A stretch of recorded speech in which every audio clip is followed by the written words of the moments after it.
Hey guys, Besa Gordon here. Welcome back to another episode of Rewind with Besa. I've been trying to get Marshall on the show for a minute. I'm not even going to hold you. It's really my fault. So I am very happy that he is finally up here to talk about his band, Marshall Law Band, and just also him as a freaking whole. Marshall has done so many things in this community, and he's been such a pillar of just literally creating different events to make it to where community has a voice, while also creating money opportunities for people to be able to live their best lives out here, whether it's food, shelter, or just getting the word out that we need more of both, okay? So we're going to bring in Marshall as soon as we jump into this intro, of course, right here on Rewind with Besa.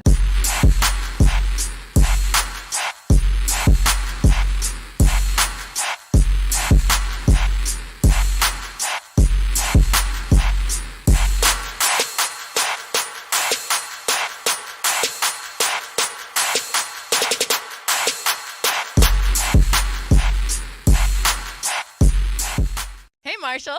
What's going on, family? How you doing? I'm good. How are you? I feel so blessed to be here right now.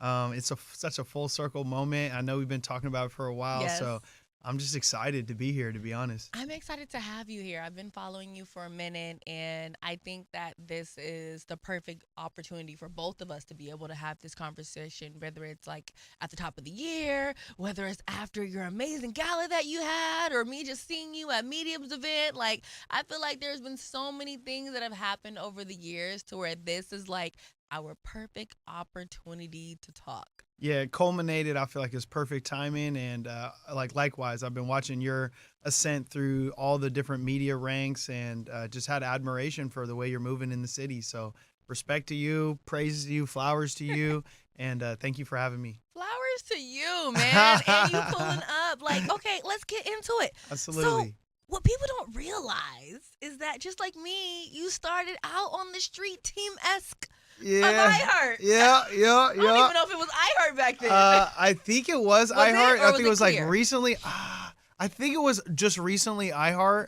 But yeah, I was Cube 93, and then I became like a flex player. I was helping out at 106.1 events. They even had me on some sporting events. Like wherever they needed me, I went and showed up. I was on the streets handing out them stickers. All intense. Yeah, all intense. I was the main flyer breaking guy. down tables. Yeah. Stapling flyers onto the little poles. Doing Whether it it was all. raining or not, because rain, sleet, or no, we had to be there. You have to flyer, of course. Whether it's snowing, rainy, and you don't have let to it be flyer. a Seahawks game, and you're like, oh, I don't want to, and they're like, there's 40,000 people out here if you don't get your butt here. No, did you ever do the coin drive in the morning where it was like we had these big bins? I think it was like Bender or Jackie and Bender. Yes! And then you'd be 5 a.m. You'd wake up, go out there. You gotta go to Starbucks with the coins. Coin bin, just shaking it. Yeah, I did it all. I'm telling you, I earned it. I earned it, so. I hated it so much, but it was worth it in these moments. It was worth it. It was worth it all. Because now I could be like, little bit, what you did. Yeah, exactly. Nobody could say that I didn't get it. In the rain. Out the worst conditions possibly. Yeah. I heard you've done some good.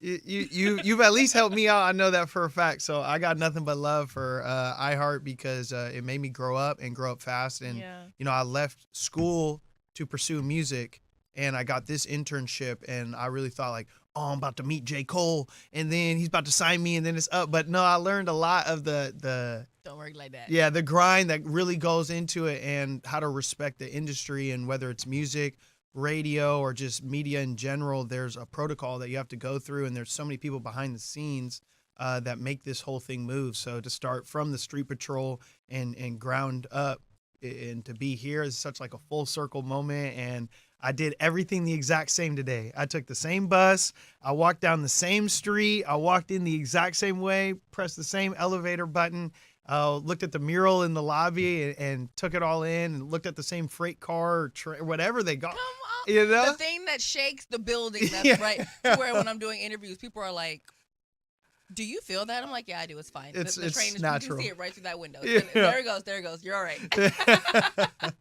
So yeah, I did everything the exact same, and it was just a walk down memory lane, and I've just been very appreciative to be where I am presently, and where I was back then. It took some time, but I always envisioned this moment, and I'm happy to have this moment with you. Do you feel like you learned anything from back then outside from just like, I mean, grind tells itself, but when you're on like street team, you don't have a choice but to grind because you're Absolutely. literally doing as what I tell everyone, you're doing what nobody wants to do. Mm-hmm. No one wants to carry a tent. And you got to have a Nobody smile on your wants- face. Yeah. Don't dare have a frown. When Yeah, you're like, don't you act wanna like this enter to sucks or win these anything. Tickets. Yeah. It doesn't work that way. Yeah, I think the biggest thing I learned is how to push a brand. And, you know, you look at it like we already talked about, you're putting flyers up, you're engaging with people, you're getting emails. That guerrilla marketing. You know, if I'm going to do that for iHeart or for Cube 93 at the time, and if I don't do that for myself and my brand and Hugh, Martial Law Band, then I'm doing myself a disservice. So it really just laid the blueprint of, okay, you don't need some sort of major cosign. If you hit the ground and you can do what they did with the budget that they had to get the word out about the station, and I apply some of those same tactics to what I'm trying to do with my music and my philanthropy and whatnot, then I know I can make noise. It's just a matter of effort. And Absolutely. that's what it put me onto. And effort. I think a lot of people don't really realize that effort takes more than just putting your music on SoundCloud Yeah. or putting your music or even making it accessible these days on TikTok. Mm-hmm. Like, it's so much more than that. And that old school promo is still necessary. It's gotta be whether there. it's getting in with your community, whether it's coming up to different radio stations, mixing, mingling, networking, like all of that is still important. You But a gotta lot do of it. people don't want to do it. Yeah, the way I looked at it is like, how do I make this dream of mine tangible and sustainable? So I'm out here looking like I need 1,000 people to give me $100 a year just to even make this thing push. And so every interaction I have is to tally that 1,000. And so if you can go out and directly influence, even have one conversation with one person per day, that means 3 years down the road, you should be able to make those connections and hit that 1,000-person mark to make this realistic. And that's the big difference that iHeart, taught me. Absolutely. And there was one thing that I saw. It looks like martial law, at least according to Google, because you know Google sometimes lies, so especially if you got CNN. It started in about 2017. Yeah, right So around when there. did you start working at iHeart? I was there, I think, 2014. Mm. I left school 2013. And basically, I went to the school in Pittsburgh. It's called Carnegie Mellon. And I went there to play basketball and football. And I was really like a jock in high school. I didn't really do a lot of music. Sports was really what took me to, care about school. That took me to care about life in general. And then when I got there, it was mostly an academic school. So even if you go score 20 points, have 2 interceptions or whatever, people are looking at you like, who, what, Yeah. And I found music. I used to just freestyle at the parties and whatnot.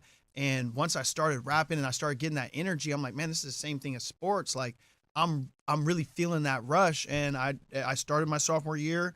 And then that sophomore year, I got my Cube 93 internship at iHeart. And I just decided I'm not coming back. And Be like that. yeah, it was parents kicked me out the house. It was the whole thing. But I never wavered once I put my flag in the ground, and because I saw how intense the coders were and the people that were in academics fully at Carnegie Mellon, how much they just poured their lives into it. And I said, if I'm gonna leave, I have to pour my life into it the same way that they are doing their craft and their passion. So those 2 years in Pittsburgh made me grow up a lot, realize what passion really looks like and pursuing your passion really looks like. Then I got here, 2014, and I was like the Van Wilder of iHeart. Like, I never wanted to be a team lead or anything. I just wanted to be an intern, go to all the shows. I got a chance to do a bunch of summer jams, a bunch of bumper shoots. Still haven't And been to Summer Jam. really, we got to No. bring it back I somehow, didn't get some way. to make it. Oh no, I'm sorry. I think my last one was Kid Ink, and then kind of went down from there. Shout out Kid Ink though. Kid Ink is dope. Yeah, I love Kid. he's done well for us over here, so you can't hate. This is true. Yeah, This is very true. he came and did his thing multiple times. I don't even want to go directly into recent times, Mhm. but I want to take it back to not like diving deep into it because we got a lot of things going on around right now and it's depressing, but protest. Yeah. Right. And at least that's how I found out about you. Obviously not saying that that's how you came about, but that's how Besa Gordon found out about Marshall. Word. And within that, I saw that you guys were this band and you would be with the protesters and you would kind of like change the vibe of it to where it's like, yeah, it's a little heavy right about, but you know what? We're going to lighten it up and we're going to make sure that you guys understand what we're trying to say, because sometimes when people are like yelling and they're just, as some people deem it to be, being negative, they don't necessarily hear what you're saying. Yeah. But I think they were able to hear what you guys were saying through your music. Yeah. Was that like the point all along, or did you just have a moment of being with the protesters and being like, you know what, maybe this will help? Yeah. Well, if you like, that was the point all along. You know, you go back, you listen to songs like Head Nod. You know, I say like, now my city on fire from the latest protest, stress be weighing down my neck. You know, I found my inner balance and focus on my talents. Like I wrote that, like I literally wrote that 2015. It got recorded 2017, you know? So, because of like who my pops is and, you know, I was always that one friend that was like screaming like, revolution, you know. Once I read Malcolm X's book at O'Day High School, like my sophomore year, you feel me? It really sent me down that path. And so I've always been that guy. And when I left school, I was like, I want to start a grassroots movement that's going to change the world. That was my objective. At the time, my lyrics didn't match my intentions, but I had to go through that grueling process. And then, you know, prior to the protest, we had one Emerald City Gala underneath our belt. We had Splash Fest, which is kind of a precursor to Fremont Fridays. So we already looked at as kind of leaders in the local music scene. And then when the protest happened, I had a bunch of people just hit me up like, Marshall, we need your voice right now. We need your voice right now. We need you to say something, to do something, to put this in a frame of reference that we could understand. And I was struggling with it because it wasn't really in a frame of reference I could understand. And so I went out to the protest a couple times and I just felt kind of that heaviness that you were talking about. And I took a day off, and Amari was on live stream with 4,000 people watching on his personal Facebook. And he had just gotten pepper sprayed and he was screaming like, yo, this is a time for leadership. If there are leaders in Seattle, if there are people that consider yourself leaders, like you need to physically be here. And since I had already been there, that call out, like it viscerally hit me differently. I'm like, I need to be there, but I need to be there in the capacity that is true to me. And so we really became, exactly, we became like the hub of the mutual aid. Right? You had the protest going on here, but like a block away, you had the mutual aid, you know, like hub. And that was where we were at. We would play 3-4 songs. We would tell people, hey, stop, go take some waters in there. Go tag somebody out, because anyone who's been in a protest, they know how exhausting it is. It's a lot. It's a lot. And so if you aren't taking breaks, if you aren't checking on yourself mentally, physically, or eating food and these type of things. So, you know, that along with, you know, everything that Julie C and team did, and, you know, the whole unit there, we really yeah. Hi, Julie. How you doing? You know, the theater above, they're the ones who trickled down their power all the way in 3 different extension cords to even make it possible. And we went and rented our own stage, bought our own generator with the money we had left in the band fund. And, you know, for that time, we just completely sold out to being that like positive magnet. And a lot of people, like you said, they're not comfortable maybe screaming in the middle of a protest with a bullhorn, but they are comfortable, you know, maybe a block away, getting what they have to say off their chest and giving people platforms. And so that's what we were that energized station and that kind of point of coordination right there, along with you know, the bike staff, the mutual aid staff, a bunch of people that really, in the medics too. The medics were huge. So we were out there really playing for, you know, we're playing for the people that, we're like playing for the staff, playing for the people that come back and back, and to give them something to look forward to. And it was also a great vibe, because sometimes I would hear you guys coming up Denny, because I live downtown, right by Whole Foods. And then, you know, with me, like at that time, I was still doing nights on Cube. So I'm literally in my apartment because it's COVID and I can't go to work. And all I hear is, doom, doom, doom, doom, doom, doom. Black Lives Matter. I was like, oh my God, they're coming up the street again. And like literally, I would sometimes look out my window and I would actually see people, or I would like run outside. So it's it's really dope to hear some of the behind the scenes around to where you guys felt I mean, obviously you did, but you felt the same heavy energy that I felt just sitting in my apartment, to where it was like, okay, I can't be out there. I can't, be on the front line, but I can do something. Yeah. And there's some people where it's like, that's their kick. That's their calling. They're like, yo, I want to be right next to a police officer, protected and dealing with this situation. And that's I encourage those people. And the thing about any movement has to have multiple arms, multiple branches, and every person has to fill their role and where they think their role is sustainable. And we know that music-wise, playing music for the people, we could do that for the rest of our lives. So we lended what was a sustainable ability of ours to the movement during that time. And, something that everybody can talk, but unless you were there, a part of it and seeing it, you got to talk or feel it through a screen. Being there in person, it was as intense can be. And we're bonded with a lot of people for lives as a result of that. And then before we change the subject, this is one thing I like to ask a lot of people. What did you learn about media, news, mainstream media, being there? You know, it's one thing when you see these different tragedies happen, but when you're a part of that tragedy and then you do an interview and then you see, you're like, first of all, I didn't say that. Second of all, I didn't do that. Third of all, why did you use this clip and not that one? And I sometimes feel like it might actually create a different opinion or even visual on news. So did that change how you saw stations like a CNN or even a Fox News? Because they didn't necessarily portray you or anyone else that was out here correctly because they weren't here. Yeah. I mean, it's and that's why we made our album 12th and Pine, is to try to put a stake in the ground is where people on the street saw it. And it could be something that, decades down the road, when people study this time in history in Seattle, they're able to look at our album as a firsthand account. And our first song on the album is called Real News, REEL, because that's what it felt like, a highlight reel of what they came. And that's what we said, we don't need CNN or Fox News. We need truth. And that's a good one, by the way. I should check it out. That. Yeah, check this right off the top. And, we said, press, thanks for the coverage, but we got to change the subject. Stop putting us against each other. Yeah. I bet we all got more in common. There's no need to be dishonest, just to lie some more dollars in your pockets. And, CNN, they kind of showed what was going on, but they picked the most sensationalized clips and really just further divided us. And then Fox News, they just had it completely wrong. They called me Chaz Marshall of Antifa. And they thought that I was a marshal of Antifa when my name is Marshall. I don't know whose interview I was watching that you were on, but they were like, so they basically Simoned you. And I was like, basically? Like, I'm in my living room. I was like, yeah, that's what they did to him. Wild. Mind you, his name, like, what?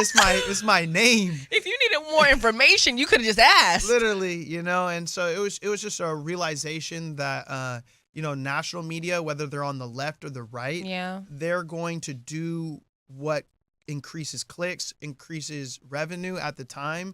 And to really find the truth, you got to go to mediums like Converge. And so that's why I push everybody to Converge, because if you really want the scoop, if you really want what's going on in Seattle, you have to go to people that have the whole frame of reference to actually put the story out the right way with the subtle nuances. There's so many nuances that go into what was happening out there. And if it's not somebody that's well-versed, they're going to make human error. They're going to fuck it up. They're gonna, exactly. Easily said. You got it right. You got it right. And that's what a lot of people did. Now, speaking of messing things up, I was watching something recently about like Black History Month and how people wanted to be portrayed in these upcoming years. Do you worry about people only portraying Black History Month as like the negativities rather than the great things that we're still doing? Like, it's not like we're not still making history in this day. Yeah. Yes, the things that happened. And we should never never forget that. We should never like put it in the corner. Like, this is not a baby in the corner moment, but acknowledge it. But what about the good things that we're doing right now? Like, do you ever worry, especially after something like that, with all these companies that literally ran to it? And then when Juneteenth came, everyone was like, Juneteenth, we're going to make a Juneteenth wristband and some Juneteenth ice cream. And then all of a sudden it's silence after that. Like, do you worry about those things during Black History Month? Yeah, it's tough, right? Because especially someone like me. By the way, it's February 1st, first as we record this. We made it. Another one. Come on. I think it's tough, right? Especially someone like me. I frame history and what I've experienced in a positive manner so that I feel like I can reach the widest audience. But me as an individual, I experience highs and lows and don't always view the world through these rose-tinted glasses that I may intentionally choose to promote my passions through. So I feel like there needs to be a balance, but I also feel that us as individuals and as Black people, we have to control the narrative in our spaces how we feel most passionately. And there are going to be people that passionately feel that we need to remember the dark times.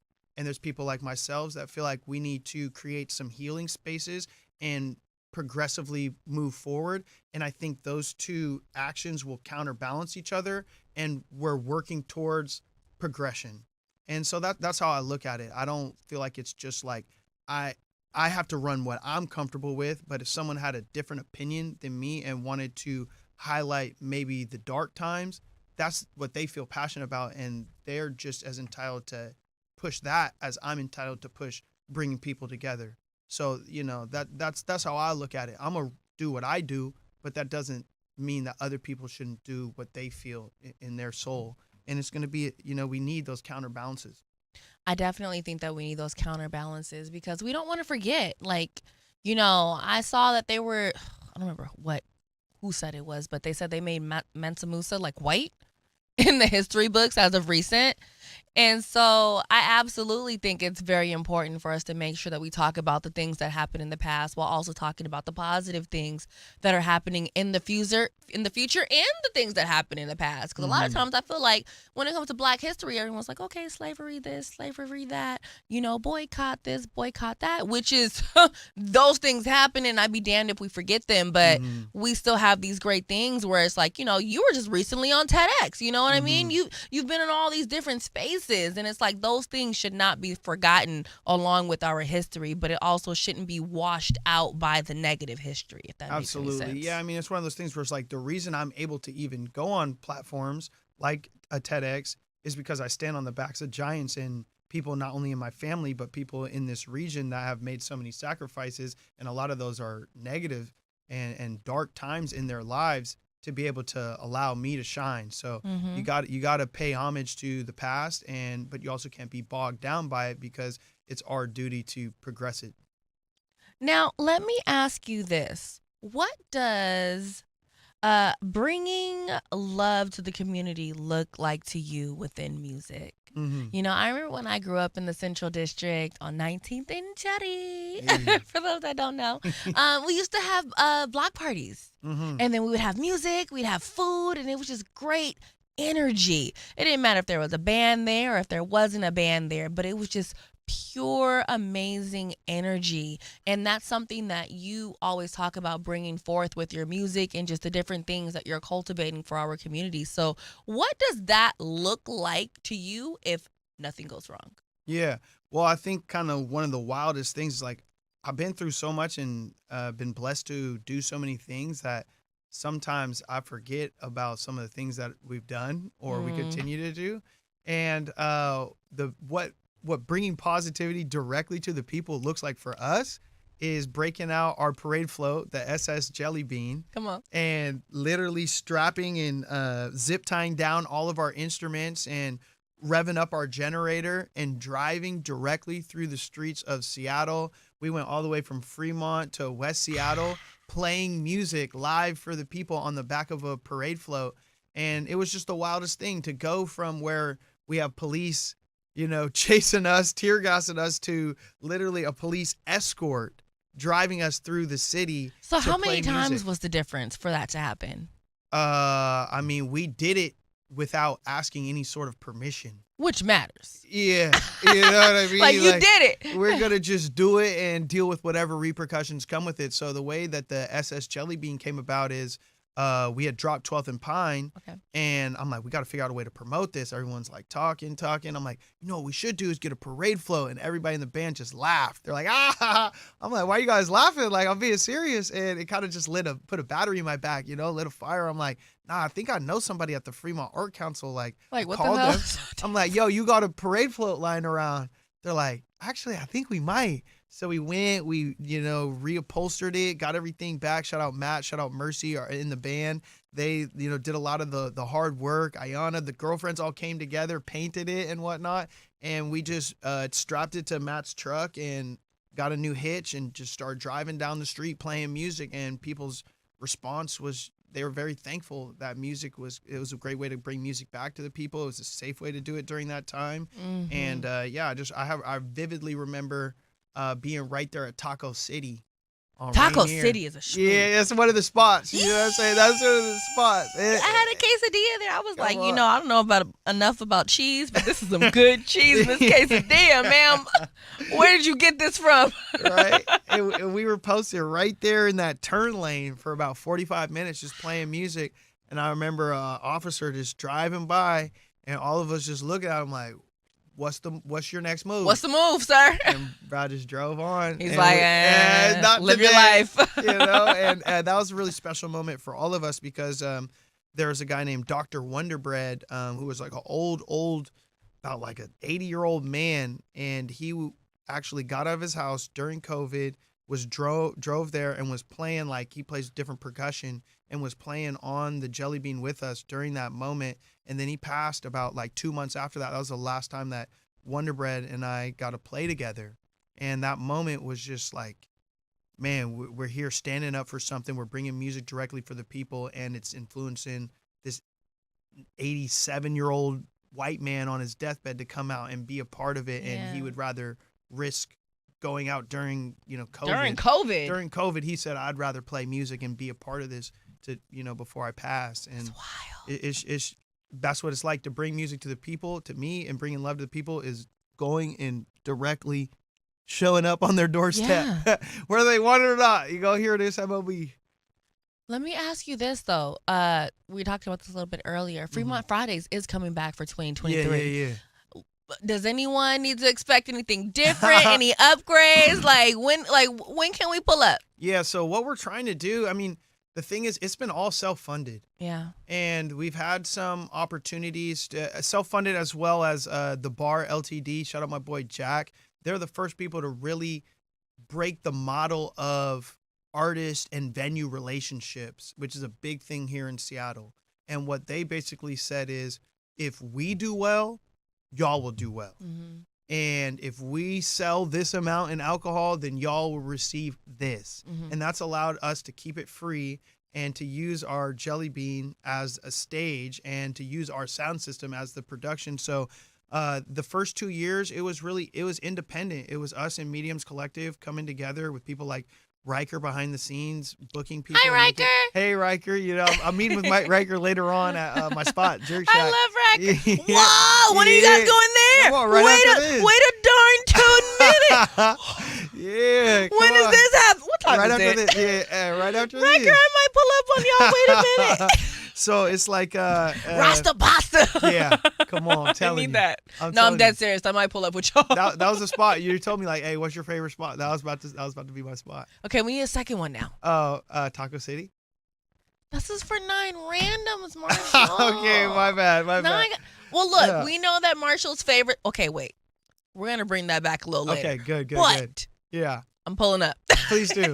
Please do. But yeah, for Fremont Fridays, it's one of these things we're looking for like official sponsorship. We're looking to like make that 3rd year jump. I have a question, though, about sponsorships. There are some companies and some people and some brands and just whatever to where it's like, I don't want to work with this kind of company or I don't want to work with because of what it stands for, right? Absolutely. Like Walmart stands for certain things, et cetera. And so people are like, meh.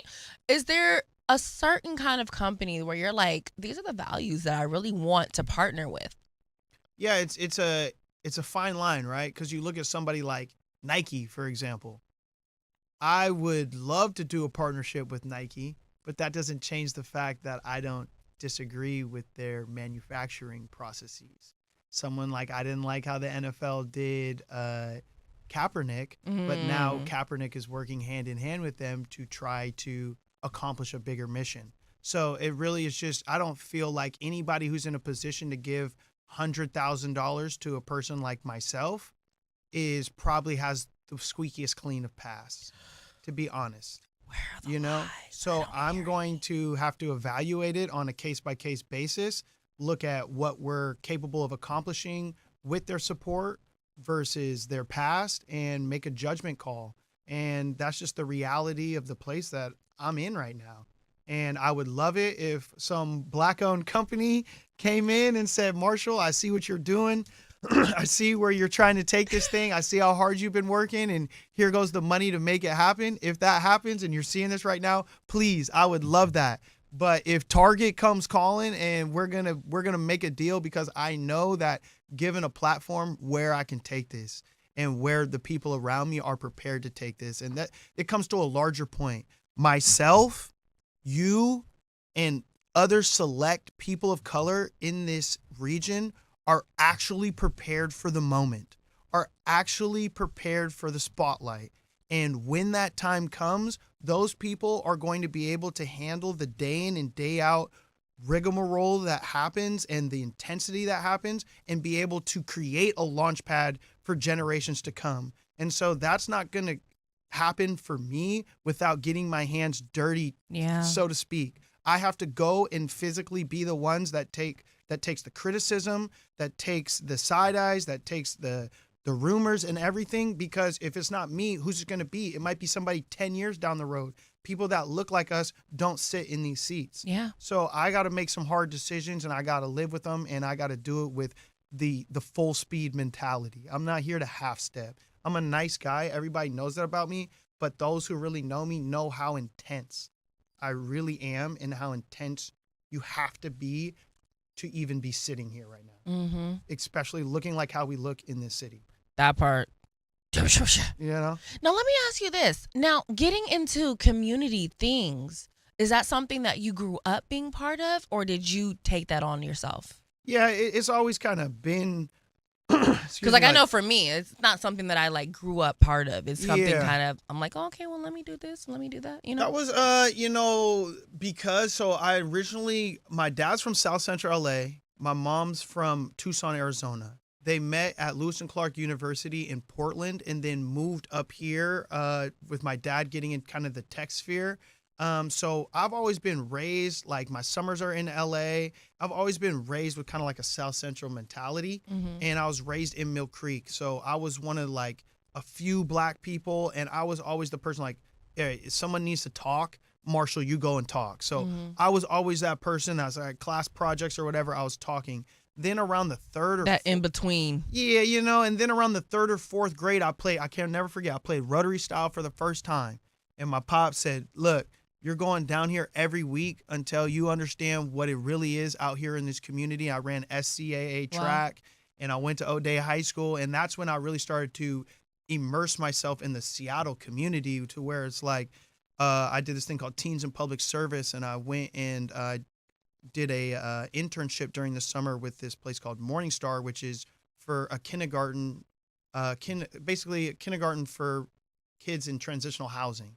And that was the first time I got to see that, okay, there's a corporate entity that's sponsoring me being here, but I'm here in the trenches with mostly kids of color from my general community, and I'm directly helping these kids grow and learn. And that's the kind of blueprint that I started following. Okay, this is how you have to do it. You have to go, you have to get the money, and then you have to go and directly influence the people and teach them how to navigate the system, so they can break these generational curses and these red line curses that our generational city curses. has put in place, and they can do it themselves. So that's kind of how I got started in community activism in Seattle specifically. And then, iHeart and just making music, that started going hand in hand. I already had the fire lit underneath me to leave music and start a grassroots movement that made impactful change in my region and hopefully the world.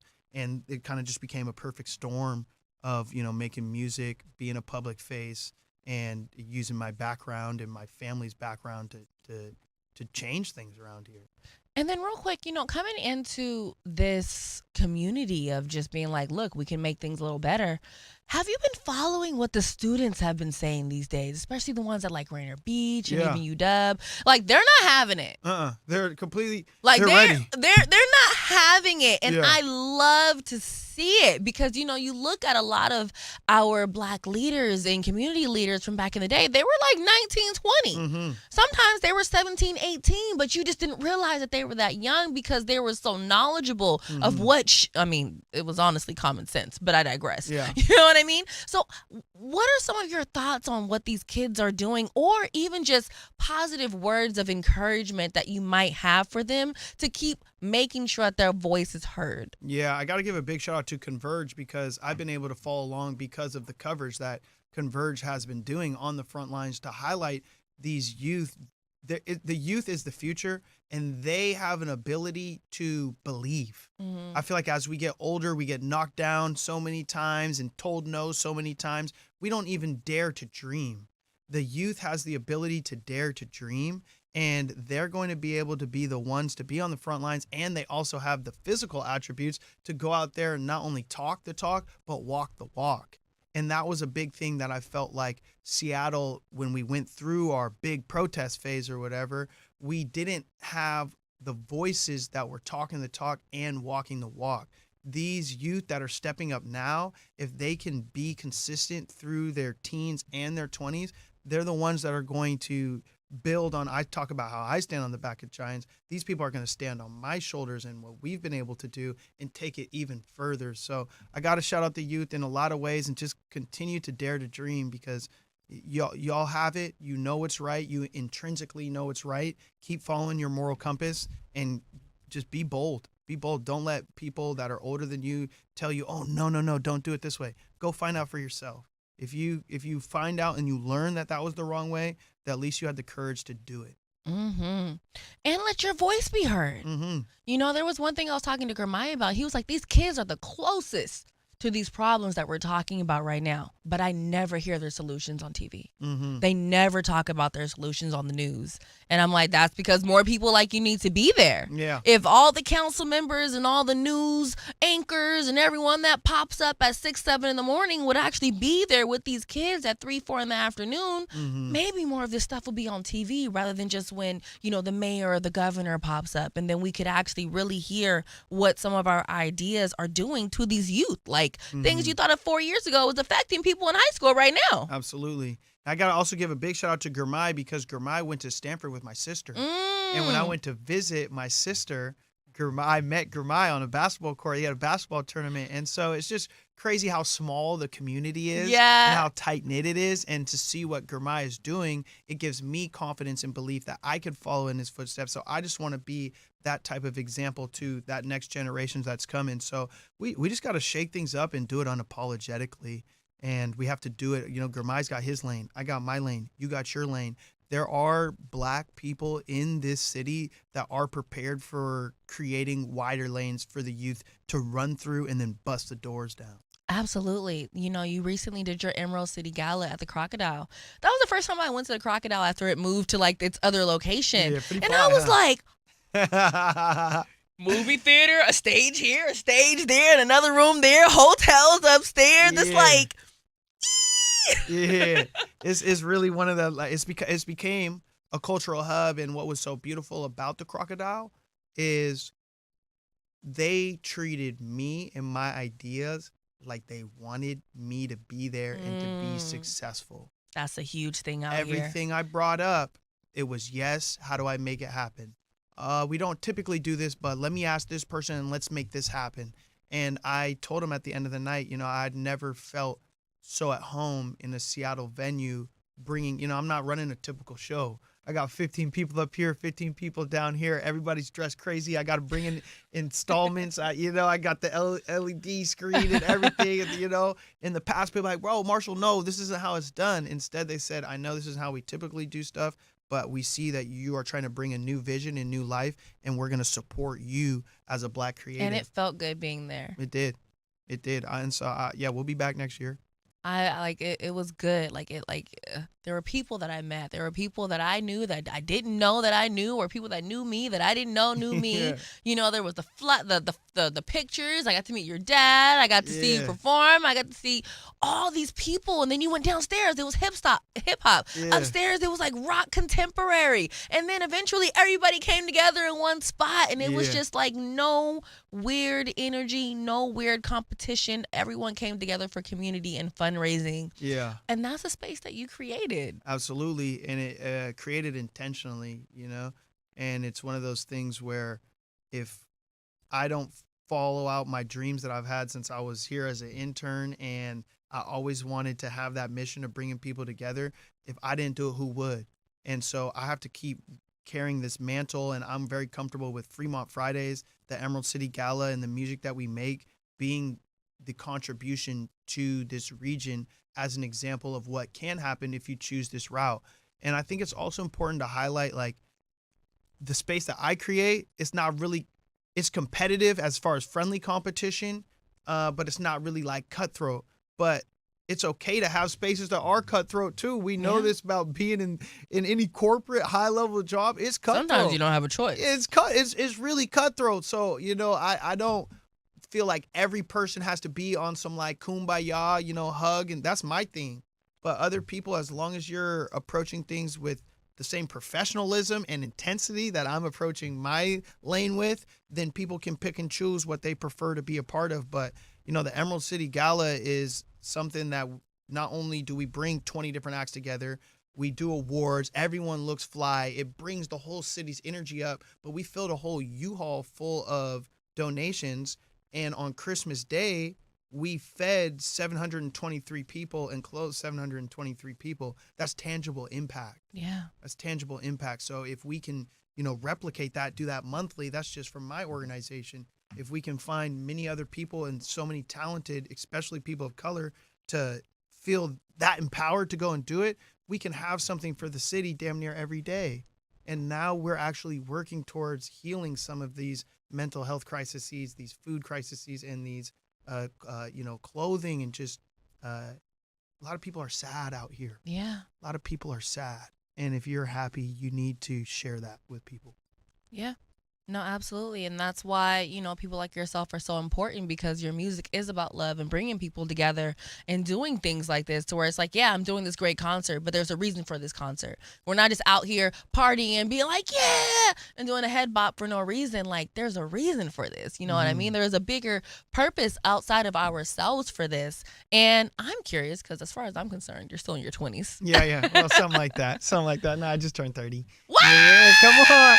I look young, got a youthful soul, but no, I'm going to do this thing till the wheels fall off. How does it feel to have accomplished all this in your 30s, or before you even turned 30? It's one of those things where it's like, for me, I didn't start music until I was pretty much 22. So a lot of people, they're blessed to like go into a musical family. Like I'm still figuring things out. You really don't hit it until you're like 10 years deep in the game. So for me, the way I look at it, and those who know my pops, it's like, this man had a stroke and still didn't stop. So he's going to go until he's 80. Me, I'm looking at it like, I have built this foundation and I still have 50 years to build off of this foundation that I have, whether it be the gala, TED Talks, the album 12th and Pine. That TED Talk speech was good. Hey, say I didn't go in. It was good. If you didn't see it, hold on, y'all can't see me. Hold on, wait a minute. Like, where's my mouse? If you didn't see it, it was good. Yeah. Get into it. It made you feel like you were back there again, and you were like, yeah, we did have a lot of crap going on, but you know what? If you weren't here, you didn't realize that there was still a lot of love that was within our communities. Yeah. To where when you went up to the CHOP area, to where on TV it looked so scary. But when you would go up there, it's like, no, it's just a lot of people trying to like change some things. Yeah, you got to see it. And of course, like, dang, we didn't know this thing was going to go on. It's not like we had legislation or something like planned out. Like, okay, there's some mistakes made without a doubt, but it's a moment in history. But I just feel proud that I stuck to my guns. Yeah. And that I said, once I put that stake in the ground and said, this is what I'm going to do, I said, I'm going to do this till the wheels fall off. And now this is something tangible. This is something that my family went from kicking me out the house and me having to go sleep on couches for 2 years to like my family embracing it and being proud of me and supporting me with it. This is something that all my friends and all the people around me look at with hope and belief and pride. And so for me, it's just like I'm playing with house money. I already became what I would wake up and take a bus for and be here at 6 a.m, collect change for. I already became that. And I know that I can influence so many other people positively, and that if I am selfless with my light, that it's going to create a ripple effect for generations to come. And I'm not going nowhere for 50 plus years, God willing, that I'm alive. And if I'm not, then my energy will continue forever. And that's on period. If you feel I'm locked out. Like there's no questions about that. It's already happened. You know? It's already a tingling. Yeah. We're here. If anything, it's just going to continue. And that's what makes it so dope. Yeah. 6 randoms with Besa. I could easily go into your music, but I feel like someone like yourself, you're so much more than music. So it's more important to me to talk to you about who you are and your values and the different things that you're doing for the city and what you want to do for the city and just in general how that makes you feel. So in case you're wondering, that's why we didn't dive deep into the music things of life. People know, go on all streaming platforms, you can listen to the music. They already know what it is, We're a ball of energy and an entity. Yes. I'm above just being music. I could do anything. Period. Yeah. Acting, music video directing. Yeah. Just so many things. Do it all. You don't have to just Whatever. be in a booth, Give me an opportunity, I promise you I'll crush it. And that is what should be like a highlight in this damn interview, okay? Random number 1. We already know that you like Jerk Shack. Mm-hmm. And you said one other spot earlier. Taco City. What is some spot that you like in Tacoma? Oh, I got the best one for you. It's a vegan spot. Quickie 2. Quickie 2. Oh, it's slapping. It's like Southern comfort vegan food. Every time I'm in Tacoma and it's open, I go there. What's your favorite thing to order?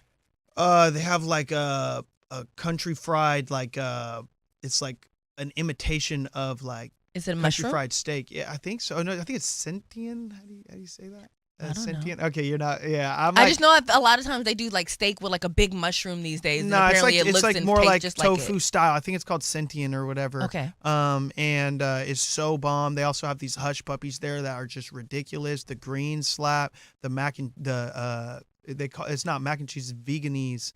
Mac and cheese goes crazy. And the fried chicken sandwich, they call it fried chicken, but it's I think it's again like tofu type vibes. And the buffalo cauliflower goes crazy. Yeah, Quickie 2 that's your spot. I promise you. Okay. Yeah. One spot in the Seattle Tacoma area that you haven't performed at yet, but you want to. They already let me in Climate Pledge. Oh. They just hit 2 million people, like coming in there. Did they? Yeah, it's pretty wild in there. Seeing yourself on that jumbotron, that'll fire you up. That'll open up the portal. I saw the I photo, can do anything. and I was like, I can do anything. day. I'm on the jumbotron right now. No one can tell me jack. Yeah, you feel me? We already rocked the Let Neptune. me get my salty. Yeah. I felt once I was on the jumbotron, I'm like, it's hard to be humble standing on the jumbotron. It's tough out here.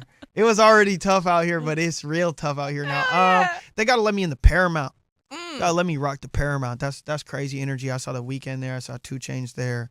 When I was working for iHeart, who was it? I think it was Fun. They actually were working an event where they were letting people into a sound check. This is before I had a band, and I saw a professional sound check for the first time working as an intern here at the Paramount Theater. And I thought, those are some moments, aren't they? I'm like, ooh, one day I'm gonna be right where that guy is. He had a wireless mic that was gold, and that I went and bought it gold. Yeah, so they gotta let me in the Paramount. They gotta let me rock that. I'll shut it down, guaranteed. What is something about old Seattle that you wish would come back this year? Wow. I feel like people gotta just, people talk about the quote unquote Seattle freeze, and I guess since I'm not from out of town, I never felt that really. We're just not frozen people. They're out here. Exactly, like I guess, but I feel like today when I was walking down the street and I decided to take the bus and do everything the exact same because the sun was out, everybody was smiling at each Everybody other. was in such a good mood And today. I just remember that. There was a dude singing in Whole Foods. And everybody was happy about it. They weren't looking at him like, get him out of here or anything. Yeah, I feel like that's what we got to bring back is like, you got to say what's up to people when they walk by. You see somebody, you give them the head nod. If it's a black person, head nod them. If it's a white person or whoever, smile. Hey, how you doing? You know, give them that energy back. Like, don't treat it like we're not in this together. I feel like Seattle lost our connectivity. Like we're little separate pockets now, and people act like we could never understand each other. At the end of the day, we're all living in a rainforest. That alone should be enough that we're like, hey, you choose to live in a rainforest, then I choose to live in a rainforest, and that alone, we're good because we could easily move. He said, if you choose to live in a rainforest. It's not what we're in. We're literally in a rainforest. Like the sun today changed. I see people in shorts. It's 44 degrees out. They said, hi, how are you? I said, I'm doing great. Hallelujah. I was catching the spirit. Oh, snap. I was like, I can leave my coat at home today. Yeah, it couldn't really, but I just decided to. Do you watch wrestling? I sure do.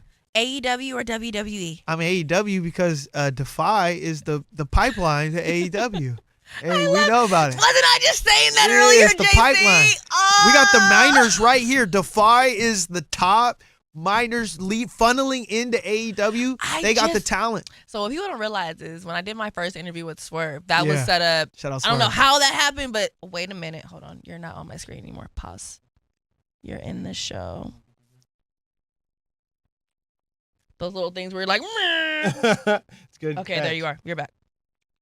So what's crazy about wrestling is people don't realize that when JC linked me up with Swerve to do that interview, I was like, I haven't watched wrestling since I was like 13, if even that. And so then within doing that, I've been like, okay, more of them are going to be coming to the city. And I need to understand these storylines because they give soap opera. Mm-hmm, absolutely. So then as I'm watching them, I'm like, okay, AEW, DEFY. DEFY Wrestling was the first one that I actually saw in person. And then I ended up going to an AEW one when they were at Climate recently. And then I started watching WWE. And then when I'm scrolling through the WWE options, when you just type it in, I was like, well, what's next? So then I clicked that and I was like, because I ended up watching Royal Rumble. Oh, yeah. You're in deep. I am in deep. So then I see people from Royal Rumble on Next. And I was like, well, I see people from DEFY on AEW. So then I asked JC, I said, is AEW DEFY basically the same thing as WWE Next? But that's how invested that I got because I was like, amazing. I need to understand because it all comes together at a certain point. Yeah. And if you're not watching all of you're like, oh, I'm only going to watch WWE. You're like, okay, well, why doesn't this make sense? Because you got to watch the Next or really the DEFY to where it all really makes sense because they're all like. It's a culture. It's a culture, and for me, DEFY, that's really where I got into it, is because there's a guy named Matt Farmer and Jim Perry. Those are the people that kind of help. Hey, Matt. Hey, how you doing, Matt? Love you, brother. They really bring DEFY to the Pacific Northwest region. And one day they hit me up. They're like, I don't remember how we first got introduced. I think I just hit it because I'm the type of person that if I see something that I really rock with, I'll do the research, find the owner of it, and DM that person directly. I'm like, yo, I'm Marshall. This is what we do in the community. I'd love to perform or whatever. They're like, I don't really see how that fits, but here's some tickets. Come see what's going on. I went and met people, and then they hit me like, yo, can you get down to Portland tomorrow? We need you to come host a DEFY. So I jumped on the Bolt bus, mobbed down to Portland and at the Rose Temple Theater, and I hosted DEFY as I had my note cards and stuff because they gave me so much information. I'm looking down. He weighs how many pounds? Yeah, geez. Oh no, coming to the ring. I had the voice for it. I did all right. I could have done better, but I did all right. And, that got me hooked. And I bought a Swerve shirt that night. And then to see Swerve just matriculate through the ranks, I know how much they put their body through. Yeah. I know how much sacrifice goes into it. A lot of these people, especially at the DEFY level, they might meet that day and plan out how they're going to execute such a crazy physical feat. And it just made me respect them so much and see so many parallels in the entertainment industry of what I go through, what they go through, but then they add in that physical component to it, which is part of performance as well. But I'm not jumping off the top rope and backflipping and doing all the wild stuff Swerve is doing. But yeah, DEFY, if you've never been to DEFY and you're watching this in the PNW, make sure you find your way. They do it in Tacoma. They do it at Washington Hall. They do it in and they're back next month. I mean, we're at February 1st right now, but they're 11th and March 11th. Yep. Yeah, I'm gonna be at both of them if I can, if the basketball schedule lines up. Yeah. Matt, we're pulling up. Yeah, come on, Matt. You already know. They're gonna take care He knows of that us. We're coming. Yeah, he does. He does. He got us on the list he already. Knew that. Yeah. And I just love how intense the fans are and how great. Like at first, I was amazing. like, "Oh my god!" Didn't you feel at home though by the end no, of it? I was like, Yeah, you can scream anything. I brought my homie Lex Scope from Scope Screenings and whatnot. Lex! I took Lex to his first one, and like by the love end of Lex. it, he was just part of it.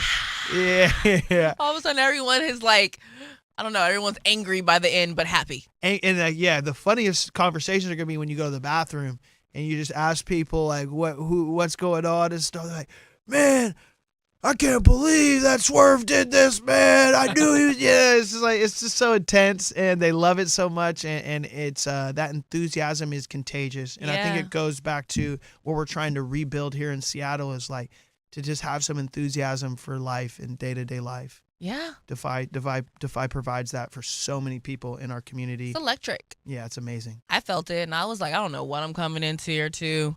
I got dressed, and I was like, I feel like this is a wrestling-esque outfit. It worked photo-wise. I had on like some high shorts and like some thigh highs and a big old coat. It all worked out. But by the time I left here, I was like, how long has this been going on? Right. And y'all didn't call me? We're trying to get DEFY. It's a little sneaky. We're trying to get DEFY at Fremont Fridays. Speaking of Fremont Fridays, I'm coming. Come on. It's down the street. It's free. It's for the people. It's down the street. It's nothing like it.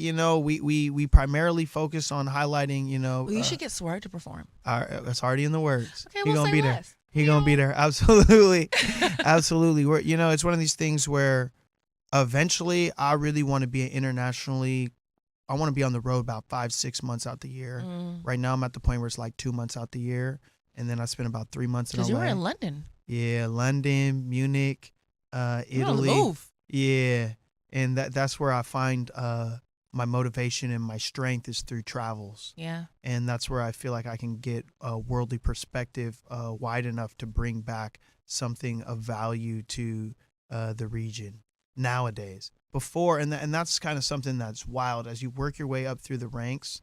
And, your initial goal is like, I just want to be regionally recognized. So I'm at every open mic. I'm at every local event. And then as you ascend to that spot, now your goals and your day-to-day habits change. And for the people around you that still have the same habits and the same day-to-day, they look at you a little bit differently, but you also build connections with the people who now have an international perspective. Yeah. And that has been kind of the hardest transition for me is, having to accept the fact that what my goals used to be and my habits used to be aren't the same. I've grown and changed as a human being, and now my goals and my habits are such that I want to become an internationally touring success story. And my habits have to mimic those same aspirations. And so I can't do or be in the places that I used to be at with the same people I used to be at, because now I want to be over here. And I had to forgive myself for wanting that for myself. And that's a hard thing to do.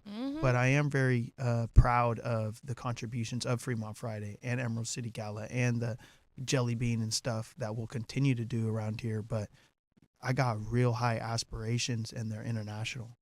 Absolutely. And we deserve to be international. Yeah. And come on now. Worked hard enough, went to enough change collection I carried stuff. enough tents. Yeah, exactly. The things are heavy. Heavy as hell. Have you carried a tent Wild Waves on your shoulder up to where the hawk, the eagle, whatever that hawk thing is? That thing is heavy, okay? With someone that's shorter than you? Come on.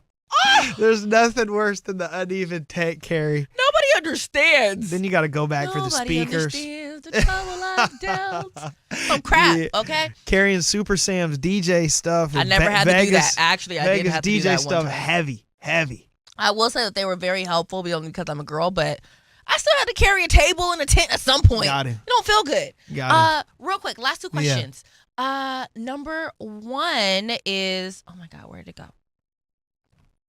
All right, well, I'm just I gonna see do you got a something random. Bible's worth of notes. I'm appreciative that you can. Get out my notes, So I mean, Marshall. see, I was like, dang, she prepared as it. As Okay. I should be. Yeah, respect. One misconception of living in Seattle.